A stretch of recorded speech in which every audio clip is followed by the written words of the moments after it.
Ascending to the high seat, Dogen Zenji said, Zen Master Hogen studied with Keishin Zenji. Once Keishin Zenji asked him, Josa, where do you go? Hogen said, I am making pilgrimage aimlessly. Keishin said, What is the matter of your pilgrimage? Hogen said, I don't know. Keishin said, Not knowing is the most intimate. Hogen suddenly attained great enlightenment.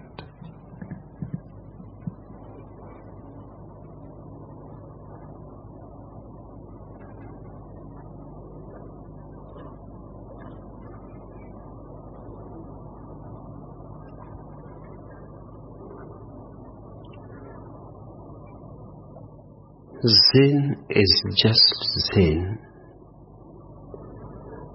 There is nothing comparable to it. It is unique.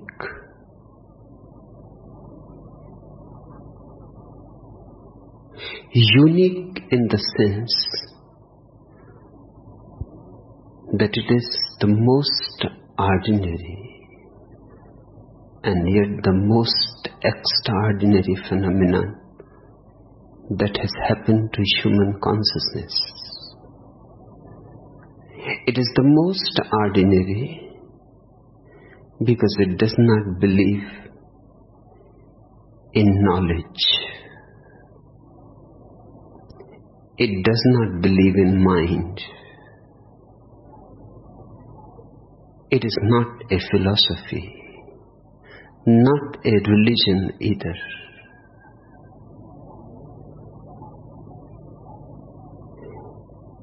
It is the acceptance of the ordinary existence with a total heart, with one's total being, not desiring for some other world, supramundane, supramental. It has no interest in any esoteric nonsense, no interest in metaphysics at all. It does not hanker for the other source. This source is more than enough. Its acceptance of this source is so tremendous that through that very acceptance, it transforms this source, and this very source becomes the other source. This very body, the Buddha, this very earth, the Lotus paradise. Hence it is ordinary. It does not want you to create a certain kind of spirituality, a certain kind of holiness. All that it asks is to live your life with immediacy, spontaneity, and then the mundane becomes the sacred. The great miracle of Zen is in the transformation of the mundane into the sacred. And it is tremendously extraordinary, because this way life has never been approached before. This way, life has never been respected before. Zen goes beyond Buddha and beyond Lao Tzu. It is a culmination, transcendence, both of the Indian genius and the Chinese genius.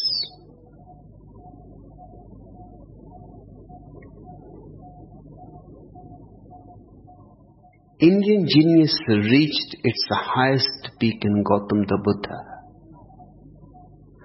and Chinese genius reached its highest peak in Lao Tzu. And the meeting, the essence of Buddha's teaching and the essence of Lao Tzu's teaching merged into one stream so deeply that no separation is possible now. Even to make a distinction, what belongs to Buddha and what to Lao Tzu is impossible. The merger has been so total.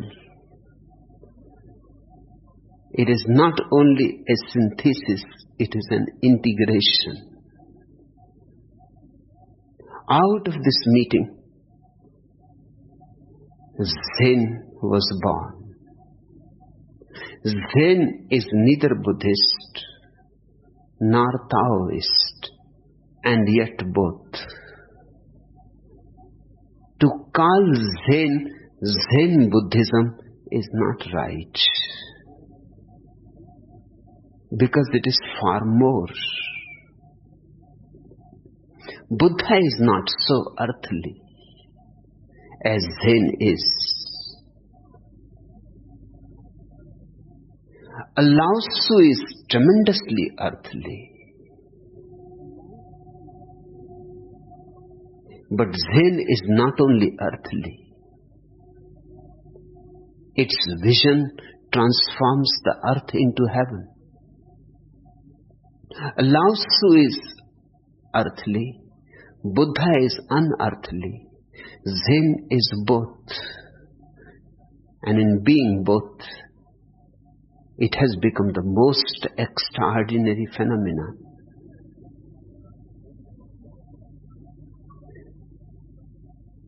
The future of humanity will go more and more closer to the approach of Zen. Because the meeting of the East and West is possible only through something like Zen, which is earthly and yet unearthly. West is very earthly, East is very unearthly. Who is going to become the bridge? Buddha cannot be the bridge. He is so essentially Eastern. The very flavor of the East, the very fragrance of the East, uncompromising. A Lao Tzu cannot be the bridge. He is too earthly. China has always been very earthly. China is more part of the Western psyche than of the Eastern psyche. It is not an accident that China is the first country in the East to turn communist, to become materialist, to believe in a godless philosophy. to believe that man is only matter and nothing else. This is not just accidental. China has been earthly for almost 5,000 years. It is very Western.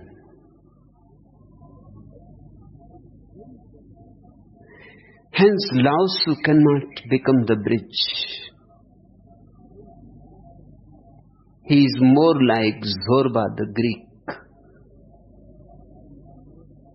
Buddha is so unearthly. You cannot even catch hold of him. How he can become the bridge? When I look all around, Zen seems to be the only possibility. Because in Zen, Buddha and Lao Tzu have become one. The meeting has already happened. The seed is there. The seed of that great bridge which can make East and West one. Zen is going to be the meeting point.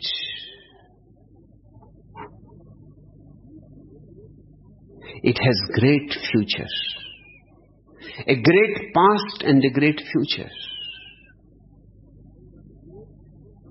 And the miracle is that Zen is neither interested in the past nor in the future.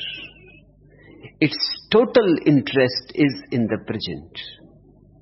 Maybe that's why the miracle is possible. Because the past and the future are bridged by the present.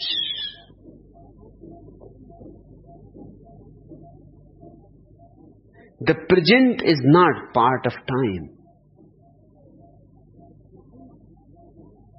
Have you ever thought about it? How long is the present? Past has a duration. Future has a duration. What is the duration of the present? How long it lasts between the past and the future?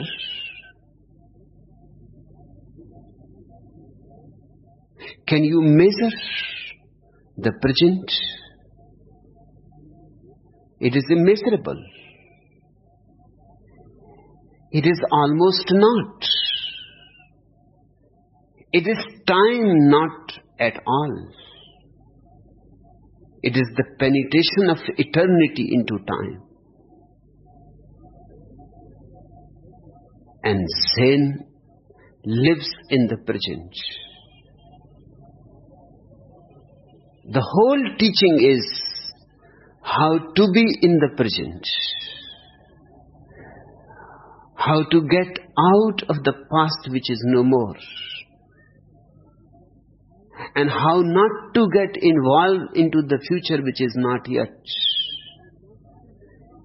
And just to be rooted, centered in that which is.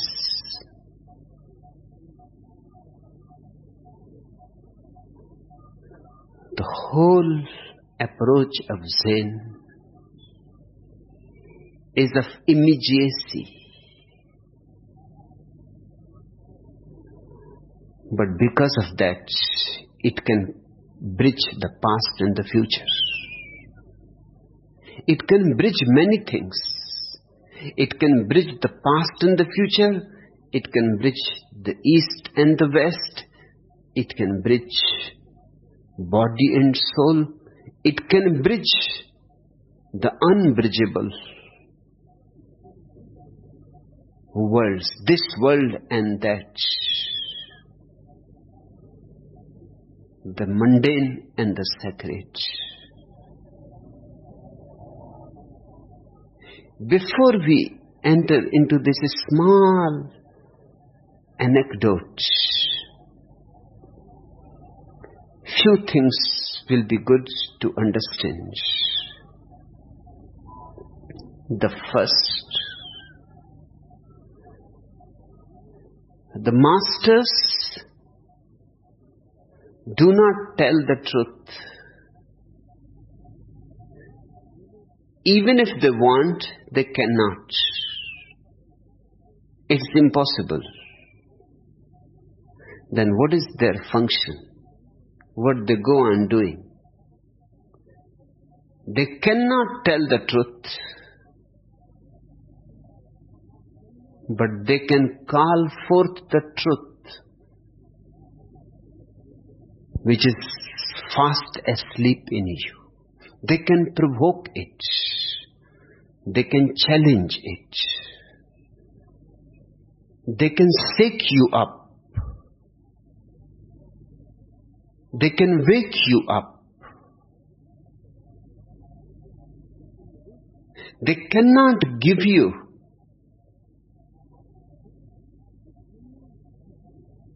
God, truth, nirvana, because in the first place you already have it all with you. You are born with it. It is innate. It is intrinsic. It is your very nature. So anybody who pretends to give you the truth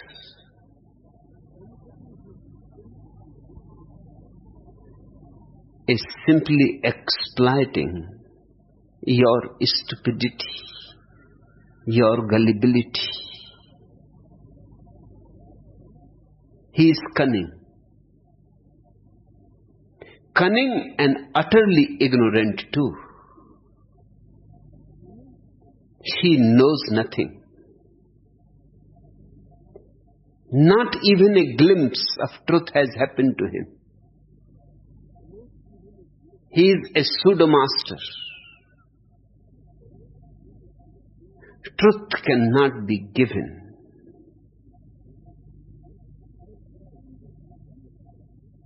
It is already in you. It can be called forth.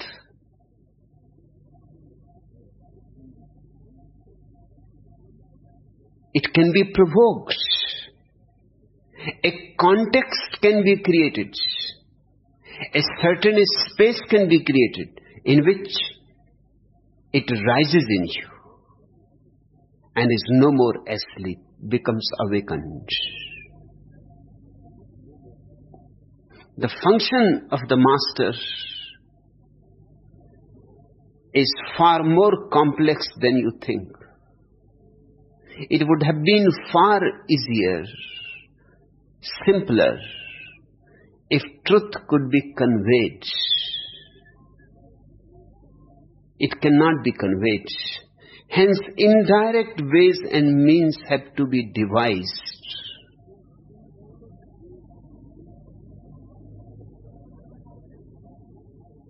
The New Testament has the beautiful story of Lazarus.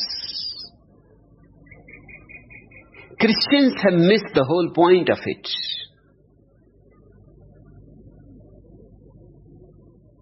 Christ is so unfortunate.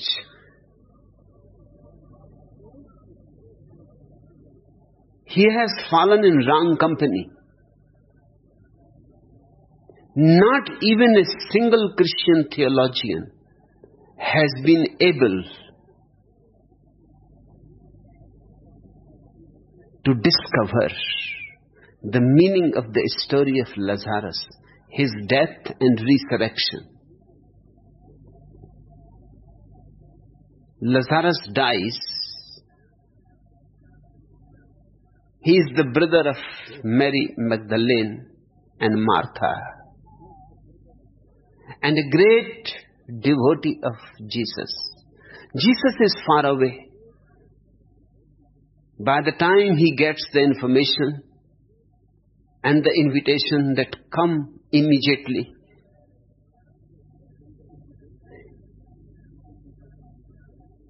two days have already passed.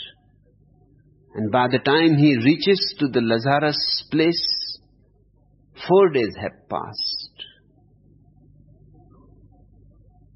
But Mary and Martha are waiting for him. Their trust is such. The whole village is laughing at them. They are being stupid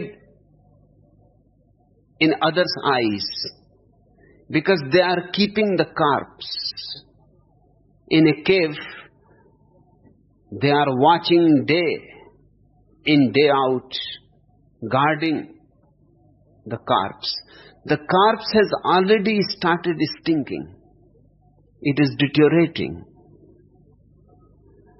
The village people are saying that you are fools. Jesus cannot do anything. When somebody is dead, somebody is dead.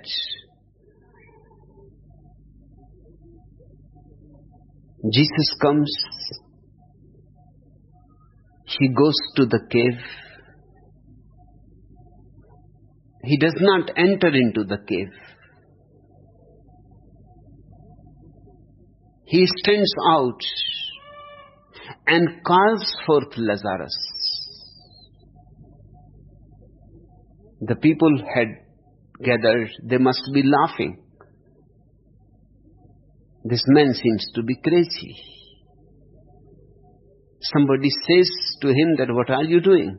He is dead. He has been dead for 4 days. In fact, to enter into the cave is difficult. His body is stinking. It is impossible. Whom are you calling? But unperturbed, Jesus shouts again and again, Lazarus, come out.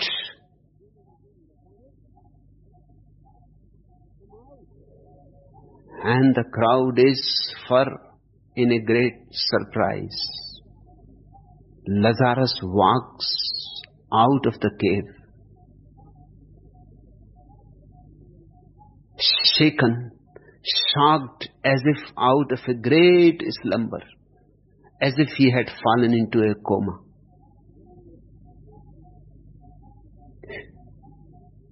He himself cannot believe what has happened, why he is in the cave.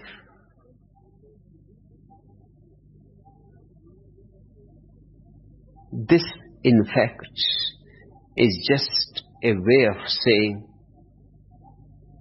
that what is the function of a master? Whether Lazarus was really dead or not is not the point. Whether Jesus was capable of raising the dead or not is not the point. To get involved into those stupid questions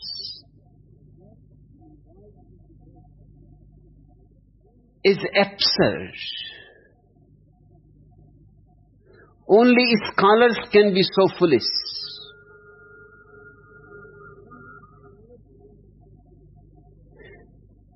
No man of understanding will think that this is something historical.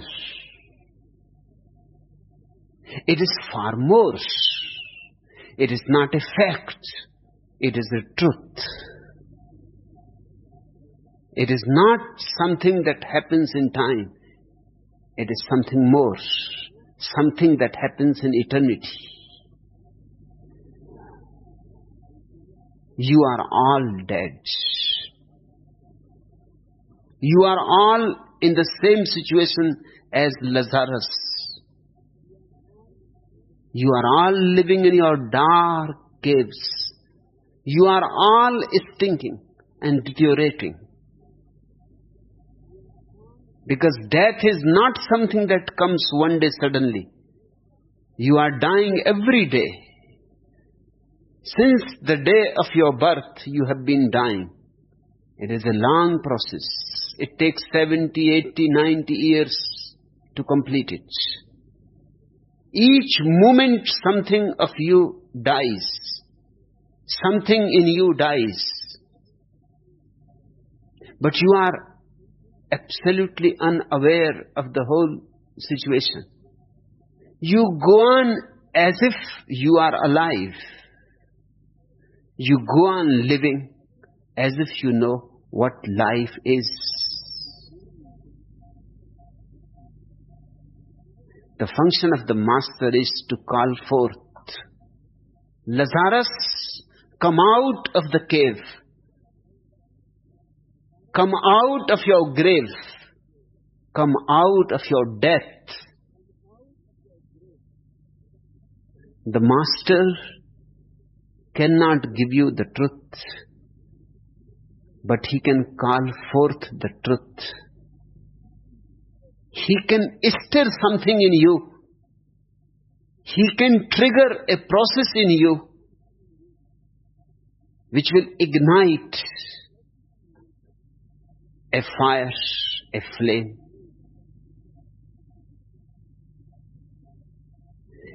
Truth, you are. Just so much dust has gathered around you. The function of the master is negative. He has to give you a bath, a shower, so the dust disappears. That's exactly the meaning of Christian baptism. That's what John the Baptist was doing in the river Jordan.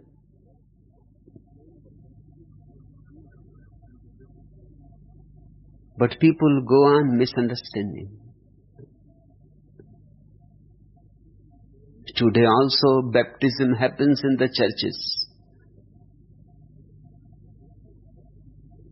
It is meaningless.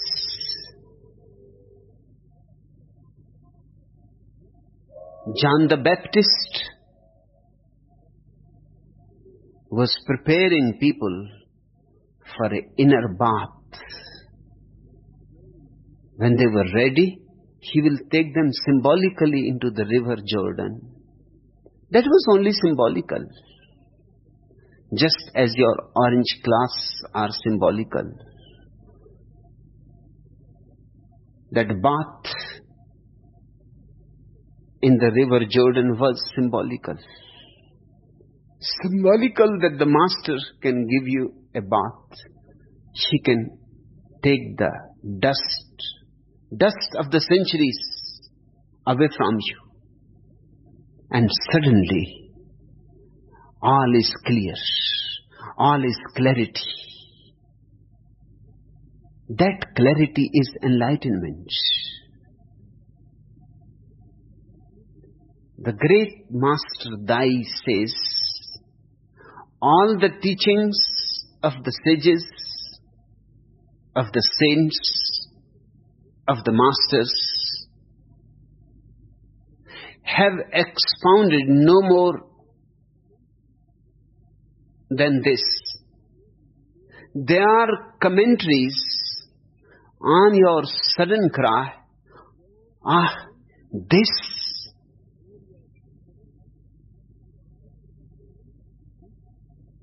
When suddenly you are clear,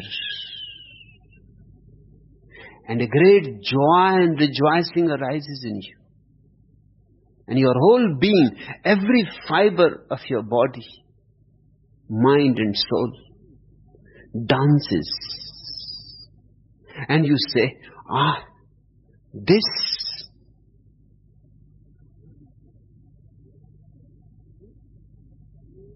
Hallelujah.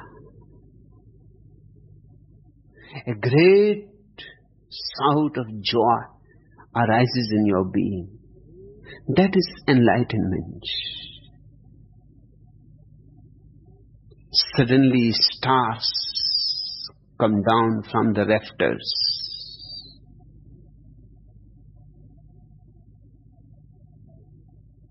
You become part of the eternal dance of existence.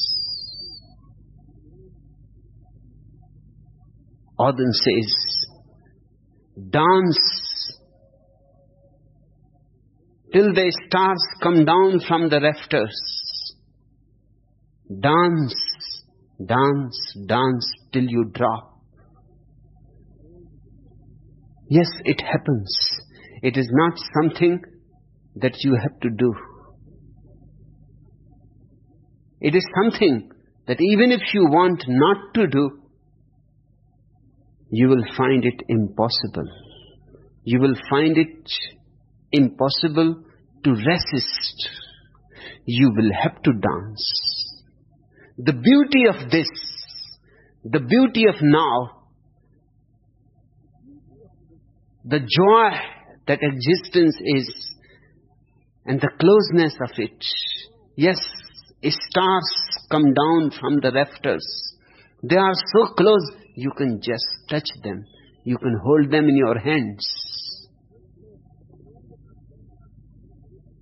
Thy is right, he says. All the teachings the sages expounded are no more than commentaries on your sudden cry, ah, this. The whole heart saying, aha, and the silence that follows it, and the peace, and the joy,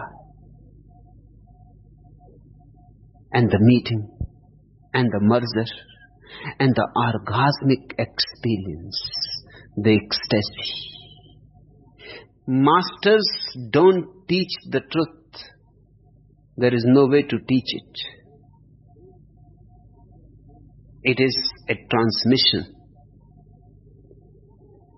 beyond scriptures, beyond words. It is a transmission. It is energy, provoking energy in you. It is a kind of synchronicity. The master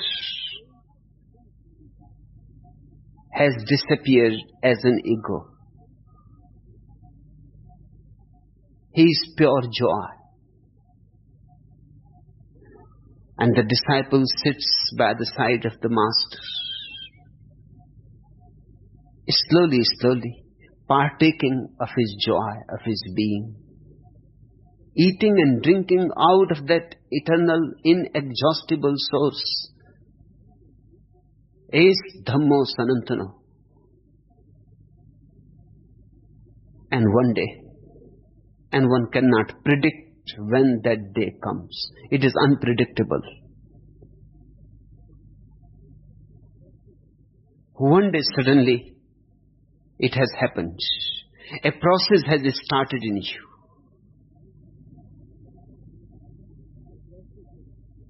Which reveals the truth of your being to yourself. You come face to yourself. God is not somewhere else. He is now here.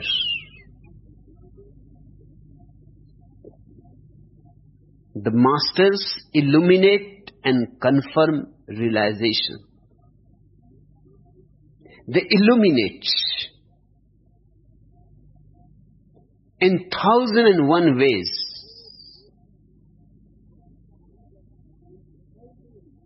They go on pointing towards the truth, fingers pointing to the moon. But there are many fools who start clinging to the fingers. By clinging to the fingers, you will not see the moon, remember. There are even greater fools who start biting the fingers.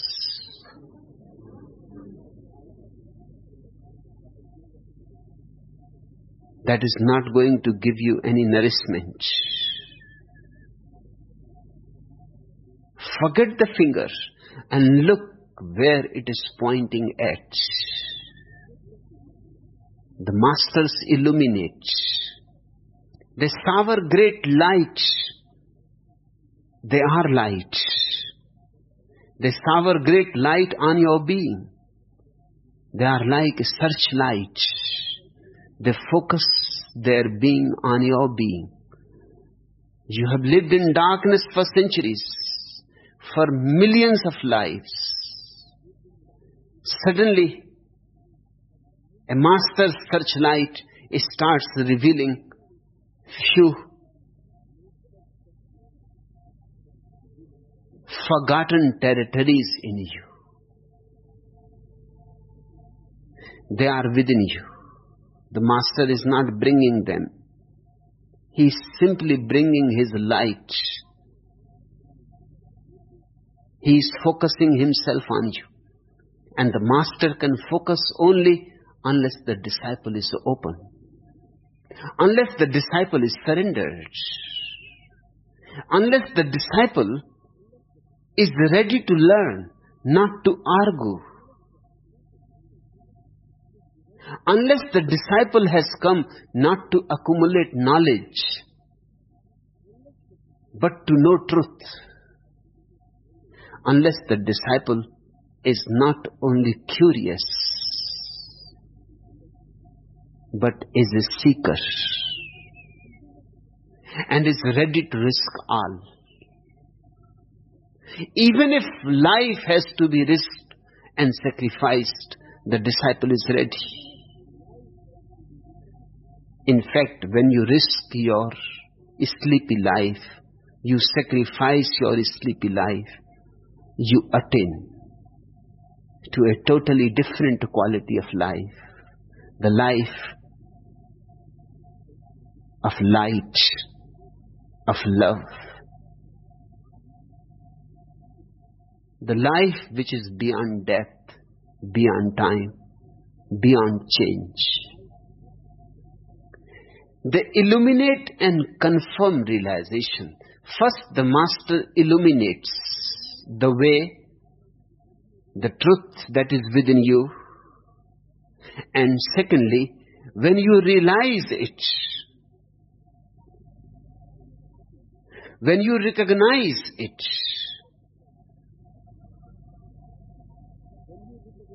it is very difficult for you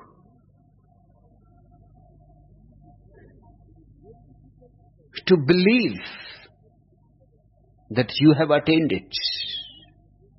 The most unbelievable thing is when realization of truth happens to you, because you have been told that it is very difficult, almost impossible, and it takes millions of lives to arrive at it. And you have been told it is somewhere else, maybe in the heaven. And when you recognize it within yourself, how can you believe it?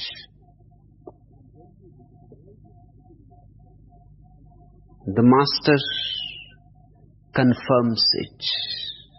He says, yes, this is it.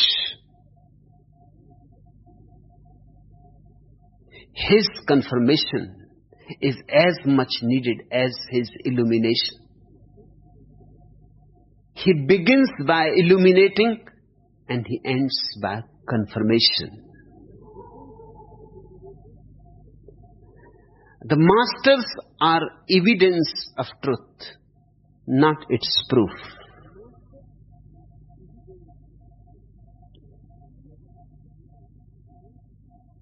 Meditate over the subtle difference between evidence and proof. The master is the evidence. He is the witness. He has seen, he has known, he has become. You can feel it.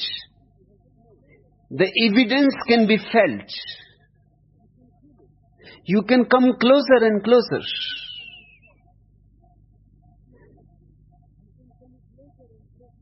You can allow yourself the fragrance of the master to penetrate to the innermost core of your being. The master is only evidence. He is not a proof. If you want any proof, there is no proof. God can neither be proved nor disproved. It is not an argument. God is not a hypothesis. It is not a theory. It is experience. The master is a living evidence. But to see it, you will need a different approach than you are accustomed of. You know how to approach a teacher, how to approach a professor, How to approach a priest. They don't require much, because they simply impart information, which can be done even by a tape recorder, or by a computer, or by a gramophone record, or by a book.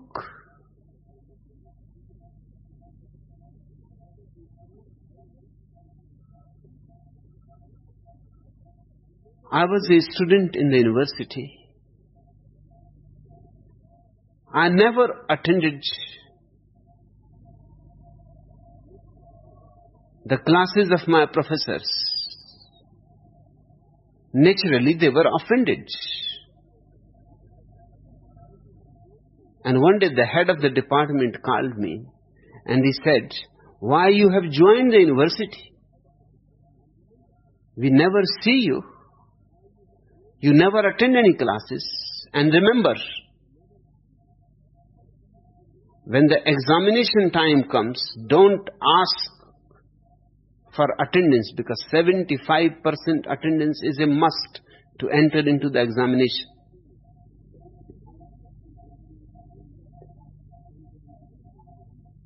I took hold of the hand of that old man and I said, "You come with me. I will show you where I am and why I have entered the university." He was a little afraid also, where I am taking him and why. And it was a well-known fact that I am a little eccentric. He said, "But where are you taking me?" I said, "I will show you that you have to give me 100% attendance. You come with me." I took him to the library and I told the librarian, "You tell this old man, has there ever been a single day when I have not been in the library?" The librarian said, "Even on holidays,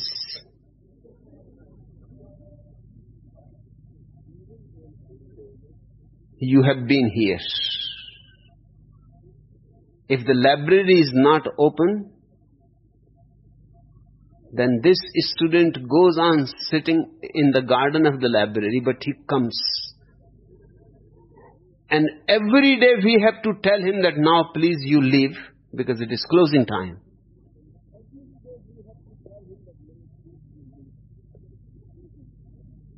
I told to the professor, because I find the books far more clear than your so-called professors. And moreover, they simply repeat what is already written in the books. So what is the point to go on listening them? Second hand, I can look in the books directly. I told him, if you can prove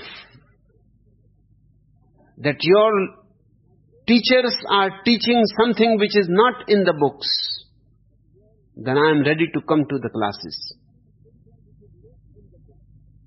If you cannot prove, then keep it in mind that you have to give me 100% attendance, otherwise I will create trouble.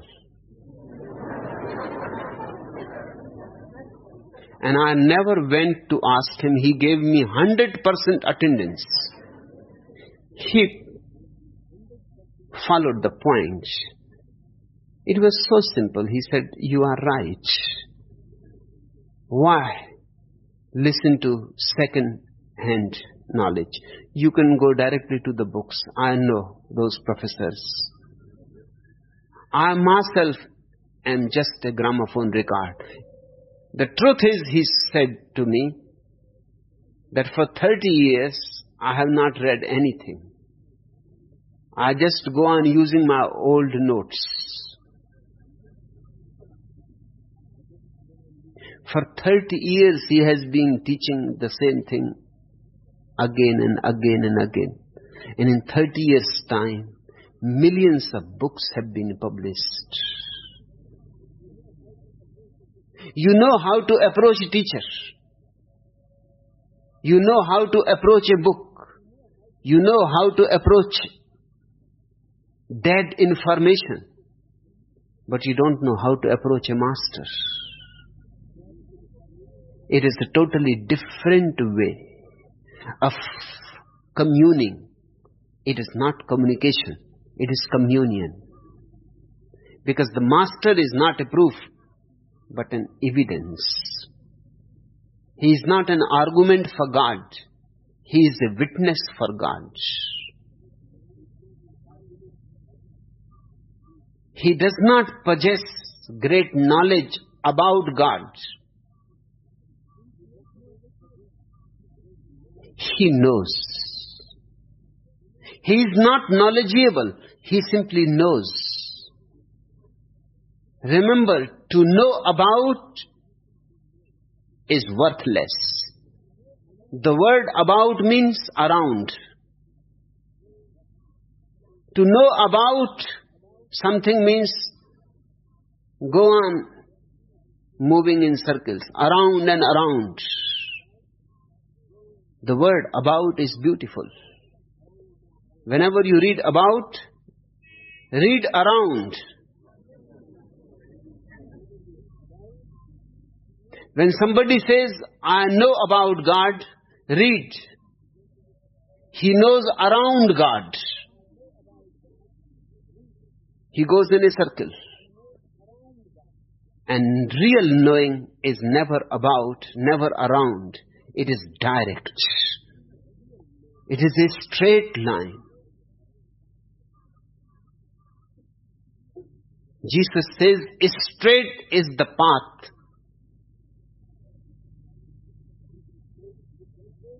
It does not go in circles. It is a jump from the periphery to the center. The master is an evidence of that jump, that quantum leap, that transformation. You have to approach the master with great love, with a great trust, with the open heart. You are not aware who you are. He is aware who he is. He is aware who are you. The caterpillar might be said to be unaware that it may become a butterfly. You are caterpillars, bodhisattvas. All caterpillars are bodhisattvas. And all bodhisattvas are caterpillars. A bodhisattva means one who can become a butterfly, who can become a Buddha, who is a Buddha in the seed, in essence. But how the caterpillar can be aware that he can become a butterfly? The only way is to commune with butterflies, to see the butterflies moving in the wind, in the sun, seeing them soaring high, seeing them moving from one flower to another flower, seeing their beauty, their colors. Maybe a deep desire, a longing arises in the caterpillar. Can I also be the same? In that very moment, the caterpillar has started awakening. A process has been triggered. The master-disciple relationship is the relationship between a caterpillar and a butterfly. A friendship between a caterpillar and a butterfly. The butterfly cannot prove that the caterpillar can become a butterfly. There is no logical way. But the butterfly can provoke a longing in the caterpillar. That is possible.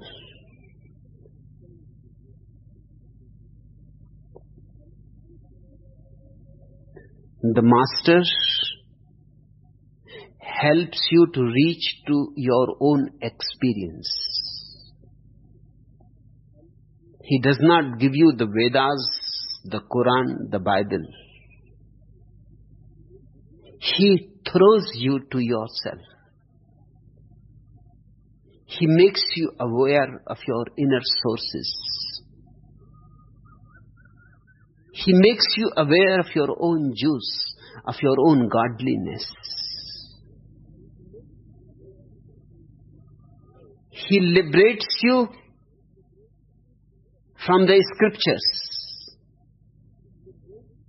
He liberates you from the interpretation of others.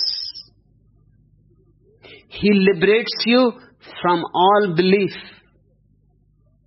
He liberates you from all speculation, from all guesswork. He liberates you from philosophy and from religion and from theology. He liberates you inside from the world of words. Because the words is the problem. You become so much obsessed with the word love that you forget that love is an experience, not a word. You become so obsessed with the word God that you forget that God is an experience, not a word. The word God is not God, and the word fire is not fire, and the word love is not love either. The Master liberates you from words. He liberates you from all kinds of imaginative philosophies. He brings you to a state of wordless silence.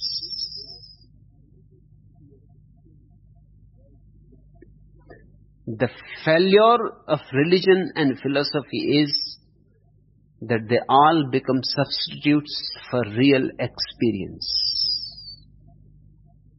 Beware of it.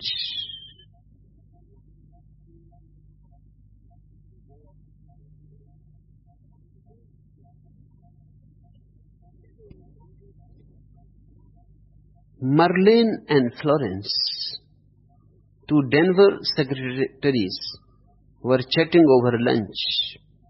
I was raped last night by a scholar, whispered Merlin. Really?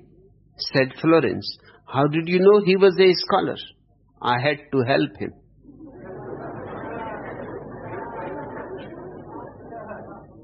Scholars are crippled people, paralyzed, hung up in their heads.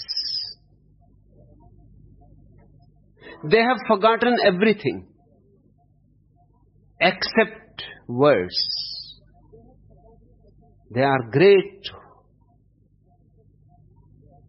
system makers. They accumulate beautiful theories. They arrange them in beautiful patterns. But that's all they do. They know nothing. Although they deceive others and deceive themselves too, that they know.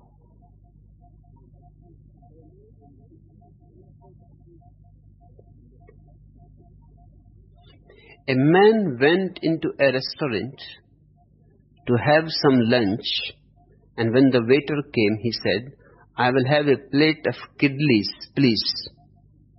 What? Said the waiter. Kidneys, said the man. What? Said the waiter again. So the man picked up the menu and pointed at what he wanted. Kidneys, he repeated firmly. Ah, said the waiter, I see. Kidneys. Why didn't you say so? But said the man, I said kidneys, didn't I?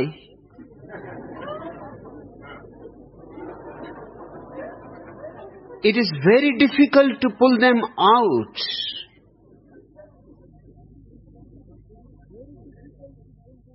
They live in their own words. They have forgotten that reality has anything else in it than words. They are utterly deaf, utterly blind. They can't see, they can't hear, they can't feel. Words are words. You can't see them. You can't feel them. But they can give you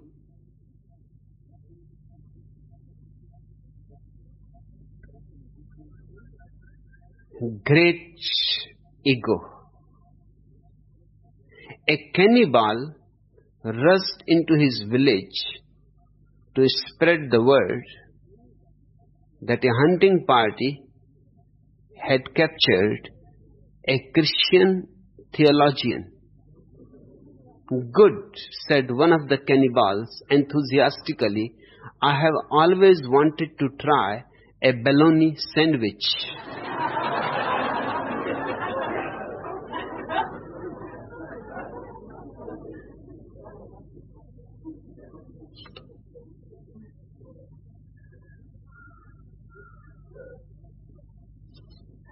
Beware of getting lost into philosophy and religion if you really want to know what truth is. Beware of being Christian, Hindu, Mohammedan, because they are all ways of being deaf, blind, insensitive. 3 deaf British gentlemen were travelling on a train bound for London. The first said, "Pardon me, conductor, what station is this?" "Wembley, sir," answered the conductor. "Good Lord," exclaimed the second Englishman, "I am sure it is Thursday." "So am I," agreed the third. "Let us all go into the car and have a drink."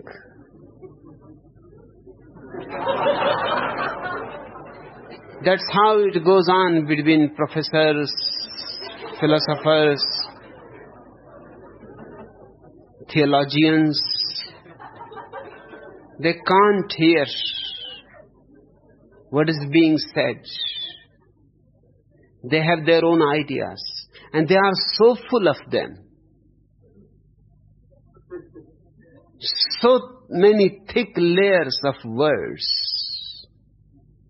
that reality cannot reach to them.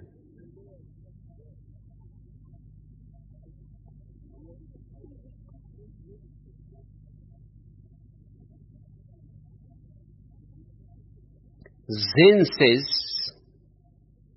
if you can drop philosophizing, there is a hope for you. The moment you drop philosophizing, you become innocent like a child.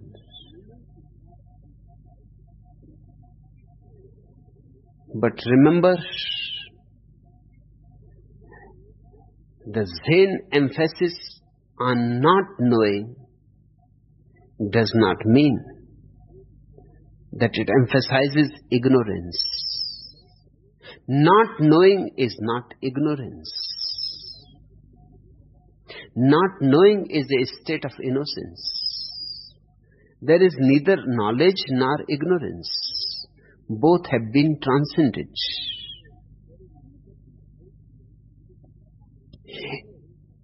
An ignorant man is one who ignores. That's how the word comes. The root is ignoring. The ignorant person is one who goes on ignoring something essential. In that way, the knowledgeable person is the most ignorant person. because he knows about heaven and hell and he knows nothing about himself. He knows about God, but he knows nothing who he is. What is this consciousness inside? He is ignorant because he is ignoring the most fundamental thing in life. He is ignoring himself. He is keeping himself occupied in the non-essential. He is ignorant, full of knowledge, yet utterly ignorant.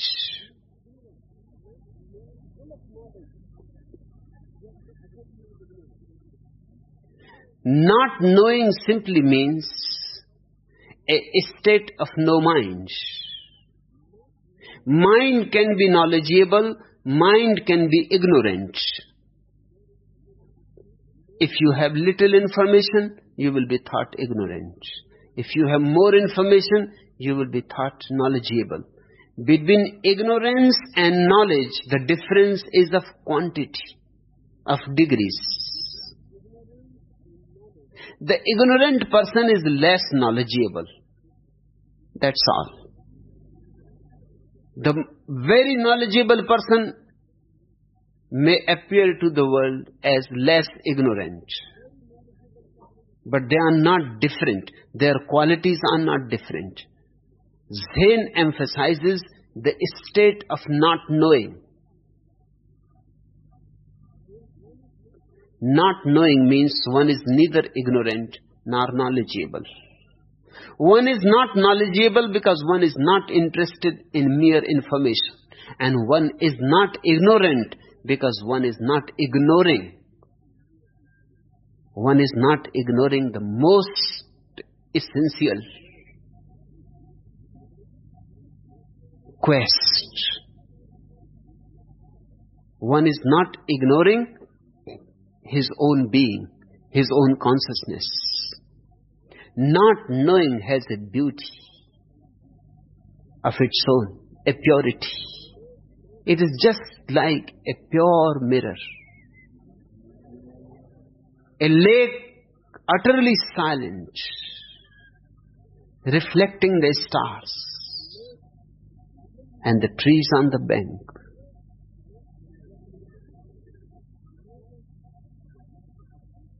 The state of not knowing is the highest point in man's evolution.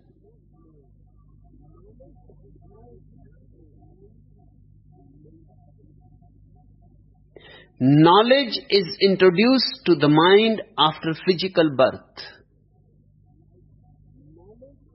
Knowing is always present, like the heart knowing how to beat, or a seed knowing how to sprout, or a flower knowing how to grow, or a fish knowing how to swim.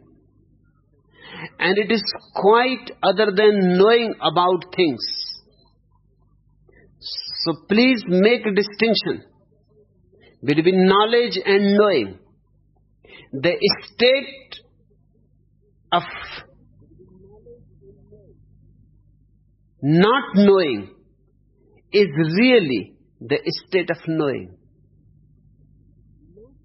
Because when all knowledge and all ignorance have disappeared, you can reflect existence as it is. Knowledge is acquired after your birth, but knowing comes with you. And the more knowledge you acquire, the more and more knowing starts disappearing, because it becomes covered with knowledge. Knowledge is exactly like dust, and knowing is like a mirror. The heart of knowing is now. Knowledge is always of the past. Knowledge means memory. Knowledge means you have known something. You have experienced something. and you have accumulated your experience. Knowing is of the present. And how you can be in the present if you are too much clinging to knowledge? That is impossible. You will have to drop clinging to knowledge. And knowledge is acquired. Knowing is your nature. Knowing is always now. The heart of knowing is now. And the heart of now, the word now is beautiful. The heart of it is the word O, which is also a symbol for zero. The heart of now is zero, nothingness. When the mind is no more, when you are just a nothingness, just a zero, Buddha calls it exactly Sunya, the zero.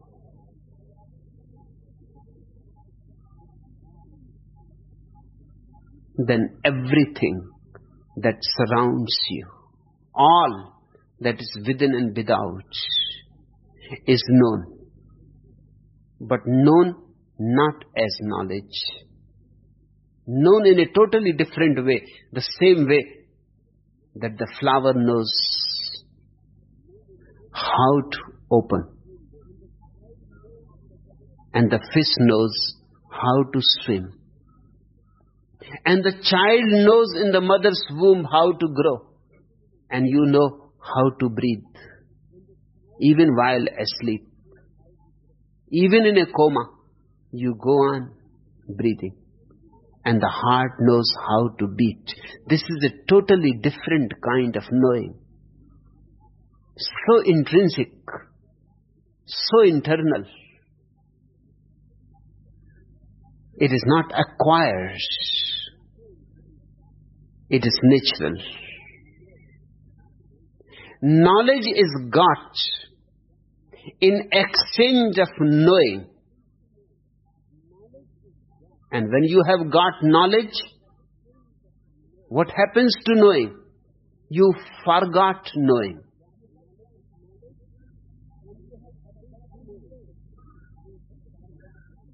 You have got knowledge and you have forgotten knowing. And knowing is the door to the divine.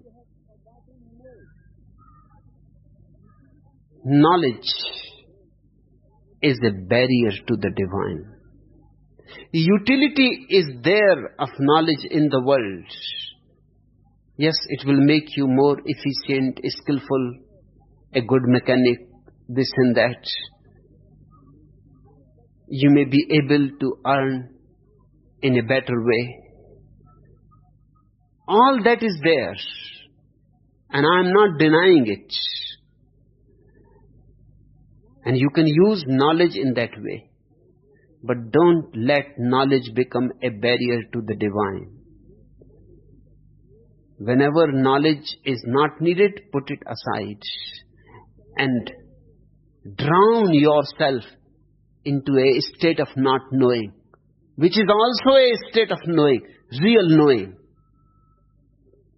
Knowledge is got in exchange of knowing, and knowing is forgotten. It has only to be remembered. You have forgotten it. The function of the master is to help you remember it. The mind has to be reminded. For knowing is nothing but recognition, recollection, remembrance. When you come across some truth, when you come across a master and you see the truth of his being, something within you immediately recognizes it. Not even a single moment is lost. You don't think about it whether it is true or not. Thinking needs time. When you listen to the truth, when you feel the presence of truth, when you come close in communion with truth, something within you immediately recognizes it with no argumentation. Not that you accept, not that you believe, you recognize. And it could not be recognized if it was not already known somehow, somewhere deep down within you. This is the fundamental approach of Zen.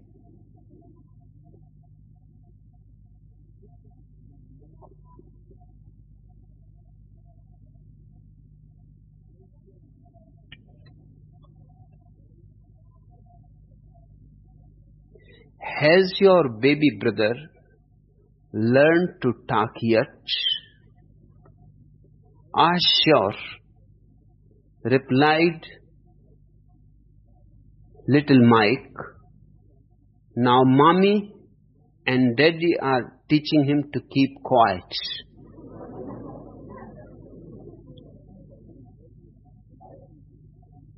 The society teaches you knowledge.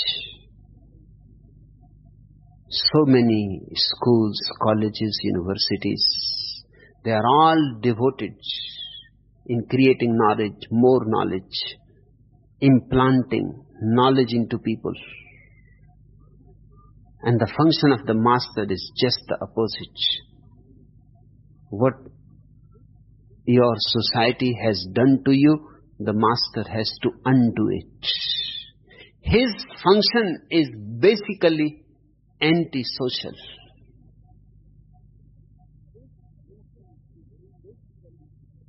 And nothing can be done about it. The master is bound to be anti-social. Jesus, Pythagoras, Buddha, Lao Tzu, they are all anti-social. Not that they want to be antisocial, but the moment they recognize the beauty of not knowing, the vastness of not knowing, the innocence of not knowing, the moment the taste of not knowing happens to them, they want to impart it to others. They want to share it to others. And that very process is antisocial. People ask me, why the society is against me? The society is not against me. I am antisocial. But I can't help. I have to do my thing. I have to share what has happened to me. And in that very sharing, I go against the society. Its whole structure is rooted in knowledge. And the master's function is to destroy knowledge, to destroy ignorance both, and to bring you back your childhood. Jesus says, unless you are like small children, you will not enter into the kingdom of God.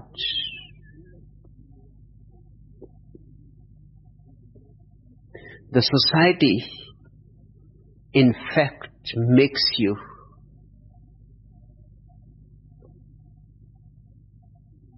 uprooted from your nature. It pushes you off your center. It makes you neurotic.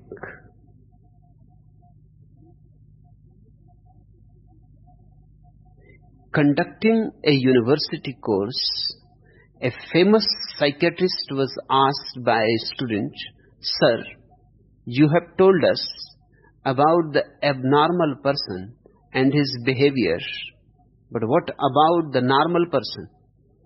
"When we find him," replied the psychiatrist, "we cure him."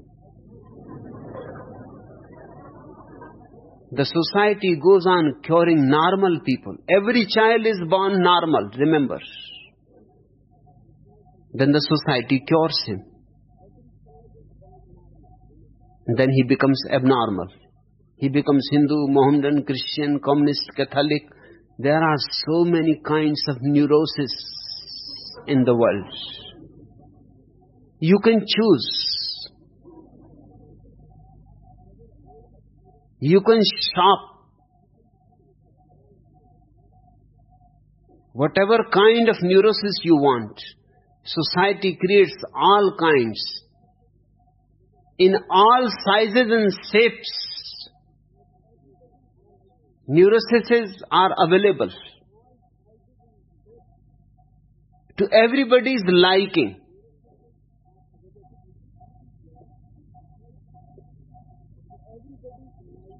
Zen cures you of your abnormality. It makes you again normal. It makes you again ordinary. It does not make you a saint, remember. It does not make you a holy person, remember. It simply makes you an ordinary person, back to your nature, back to your source.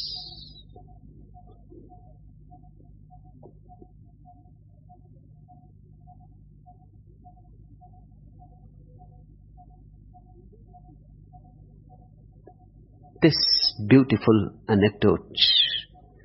Ascending to the high seat, Dogen Zenji said, Zen master Hojin studied with Kenshin Zenji. Once Kenshin Zenji asked him, "Joja, where do you go?" Hojin said, "I am making pilgrimage aimlessly."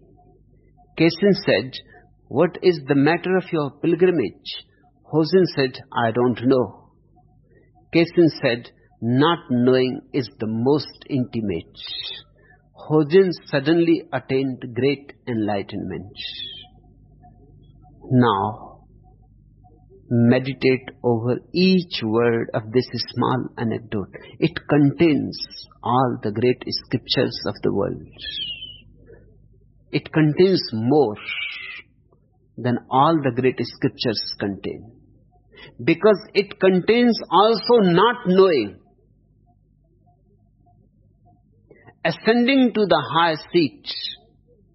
This is just a symbolic, metaphorical way of saying something very significant. Zen says that man is a ladder. The lowest rung is the mind, and the highest rung of the ladder is the no mind. Zen says only people who have attained to no mind are worthy enough to ascend to the highest seat.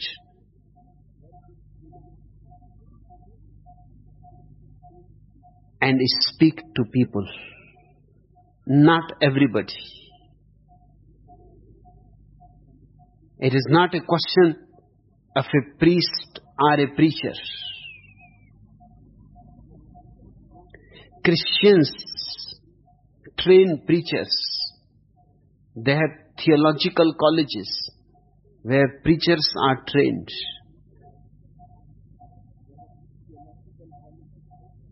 What kind of foolishness is this? Yes, you can teach them the art of eloquence. You can teach them how to begin a speech, how to end a speech, And that's exactly what is being taught in Christian theological colleges. Even what gestures to make, when to give a pause, when to speak slowly, and when to become loud. Everything is cultivated. And these stupid people go on preaching about Jesus, and they have not asked a single question. Once I visited a theological college. The principal was my friend. He invited me. I asked him, can you tell me in what theological college Jesus has learned? Because the Sermon on the Mount is so beautiful.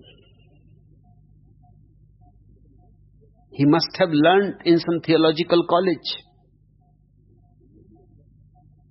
In what theological college Buddha had learned? Muhammad was absolutely uneducated. But the way he speaks, the way he sings in Quran is superb. It is coming from somewhere else. It is not education. It is not knowledge. It is coming from a state of no mind. Little Johnny was the son of the local minister. One day his teacher was asking the class what they wanted to be when they grew up. When it was his turn to answer, he replied, I want to be a minister just like my father. The teacher was impressed with his determination. And so she asked him why he wanted to be a preacher. Well, he said thoughtfully, since I have to go to church on Sunday anyway, I figure it would be more interesting to be the guy who stands up and yells than the one who has to sit down and listen.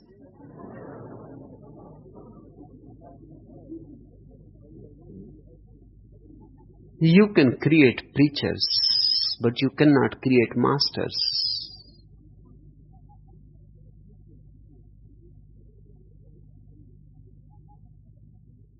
In India, the seat from where a master speaks is called Vyaspeeth. Vyas was one of the greatest masters India has ever produced. One of the ancient most Buddhas.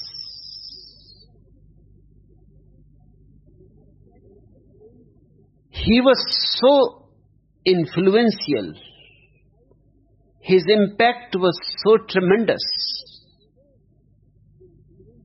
that thousands of books exist in his name which were not written by him. But his name became so important that anybody who wanted to sell his book would put his name on it instead of putting his own name. His name was enough guarantee that the book is valuable. Now scholars go crazy in deciding which is the real book written by Vyas. The seat from where a Buddha speaks is called Vyaspeeth, the seat of the Buddha.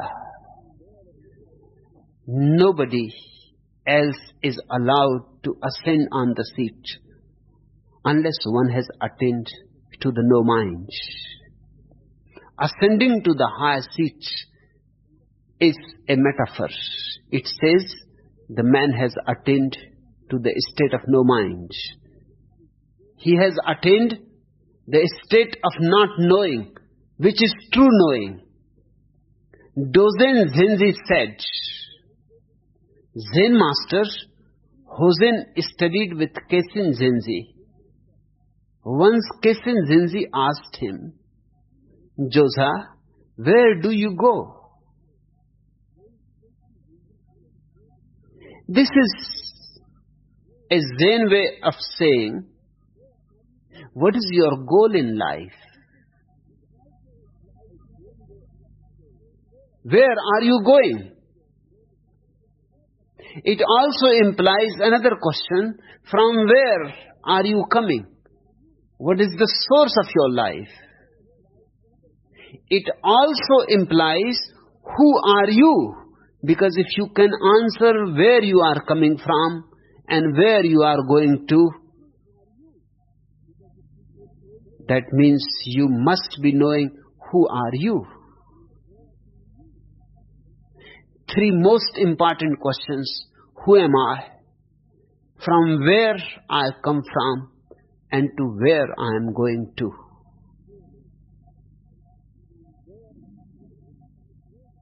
Kesin Zenzi asked Zosa, where do you go? Hosen said, I am making pilgrimage aimlessly. See the beauty of the answer. This is how tremendously beautiful things transpire between a master and a disciple. He said, I am making pilgrimage aimlessly. If you are going to Kaaba, then it is not a pilgrimage, because there is an aim in it. If you are going to Jerusalem or to Kasi, it is not a pilgrimage. Wherever there is a goal, there is ambition. And wherever there is an ambition, there is mind, desire. And with desire, there is no possibility of any pilgrimage. A pilgrimage can only be aimless. See the beauty of it. Only a Zen master can approve of it. And only a Zen disciple can say something so tremendously revolutionary. I am making pilgrimage aimlessly. The master asks, where are you going? And the disciple says, nowhere in particular. Aimlessly, just like a dry leaf in the wind.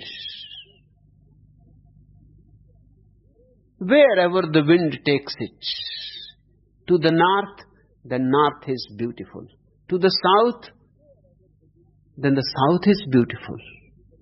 Because all is divine. Wherever you go, you encounter Him.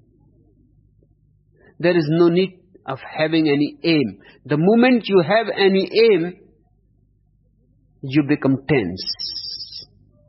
You become concentrated on the aim. The moment you have any aim, you are separate from the whole.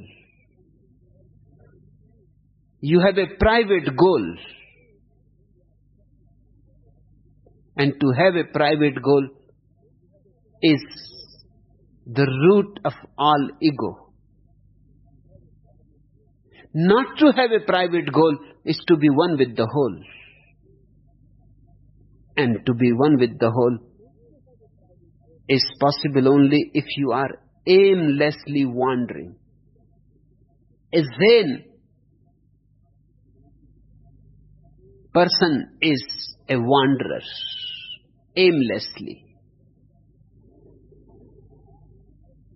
with no goal, with no future. Moment to moment he lives, without any mind, just like the dry leaf. He makes himself available to the winds. He says to the winds, take me wherever you want. If he rises on the winds high in the sky, he does not feel superior to others who are lying down on the ground. If he falls to the ground, he does not feel inferior to others who are rising into the wind high in the sky. He cannot fail. He cannot ever be frustrated. When there is no goal, how can you fail?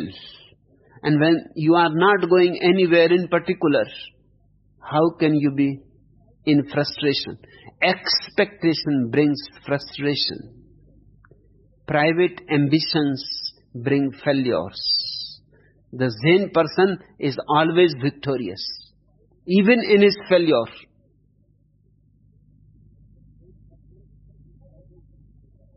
Keshin said, "What is the matter of your pilgrimage?" He asked again to make certain, because he may be simply repeating. He may have read in some old Zen scriptures that one should be aimless. When one is aimless, life is a pilgrimage. Hence the master asked again, "What is the matter of your pilgrimage?" Hojin said, "I don't know."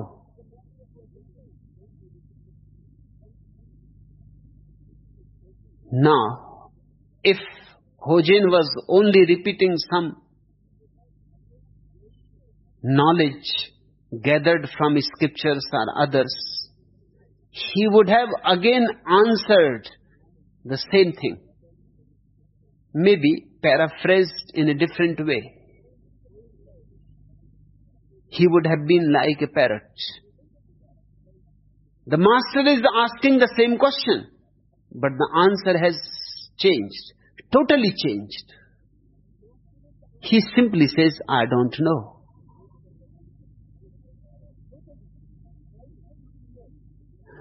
How can you know if you are aimless? How can you know when you don't have any goal?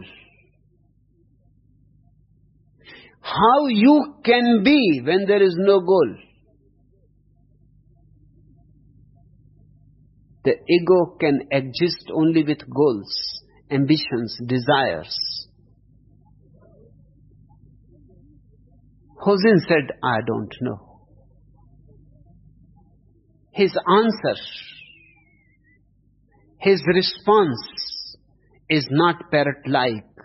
He has not repeated the same thing again. The question was the same, remember, but the answer has changed.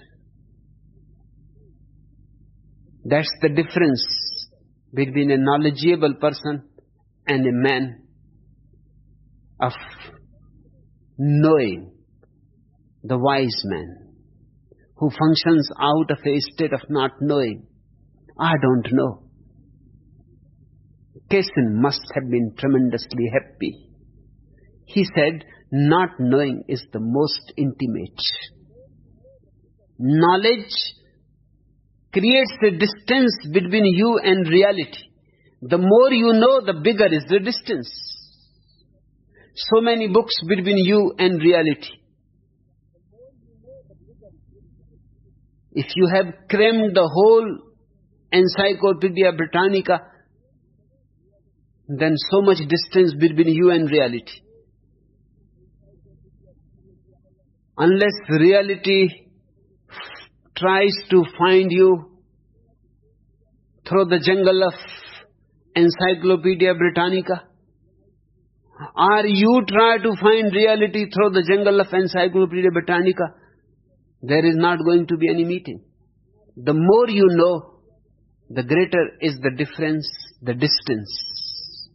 The less you know, the thinner is the distance. If you don't know at all, there is no distance at all. Then you are face to face to reality. Not even face to face. You are it.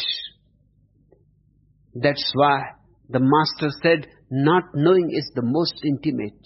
Remember, Such a beautiful sutra, so exquisite, so tremendously significant. Not knowing is the most intimate. The moment you don't know, intimacy arises between you and reality. A great friendship arises. It becomes a love affair. You are embracing reality. Reality penetrates you as lovers penetrate each other. You melt into it like snow melting in the sun. You become one with it. There is nothing to divide. It is knowledge that divides. It is not knowing that unites. Listening to this tremendously significant sutra, not knowing is the most intimate. Hojen suddenly attained great enlightenment. He must have been very close, obviously, when he said, I don't know. He must have just on the borderline.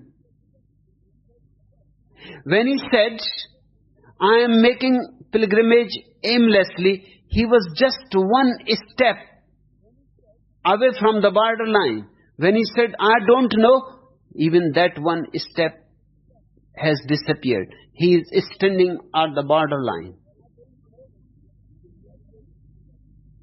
And when the Master said, when the Master confirmed, illuminated, and said, not knowing is the most intimate. When the Master patted him on the back, not knowing is the most intimate. Hosen suddenly attained great enlightenment. Immediately, that very moment he crossed the border. Immediately, his last clinging disappears. Now, even he cannot say, I don't know. The stupid person says, I know. The intelligent person comes to know that I don't know. But there is a transcendence of both. When only silence prevails, nothing can be said, nothing can be uttered.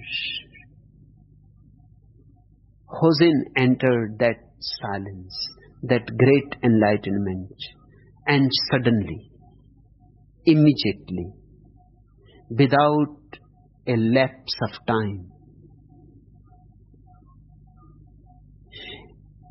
enlightenment is always sudden, because it is not an achievement. It is already the case. It is only a remembering. It is only a reminding. It is only a recognition. You are already enlightened. Just you are not aware of it. It is awareness of that which is already the case. Meditate over this beautiful anecdote. Let this sutra resound in your being. Not knowing is the most intimate. And one never knows. Sudden enlightenment may happen to you as it happened to Hosen. It is going to happen to many people here. Because what I am doing every day is destroying your knowledge. Destroying and destroying. all your clingings and strategies of the mind. Any day when your mind collapses, when you cannot hold it together anymore, there is bound to be sudden enlightenment.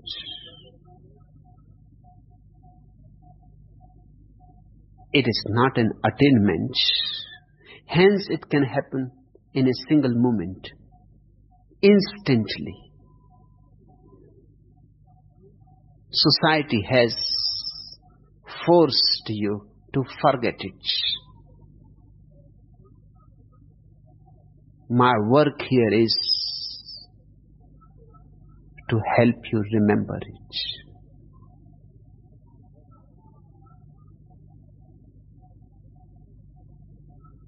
All the teachings the sages expounded are no more than commentaries on your sudden cry, "Ah, this." Enough for today.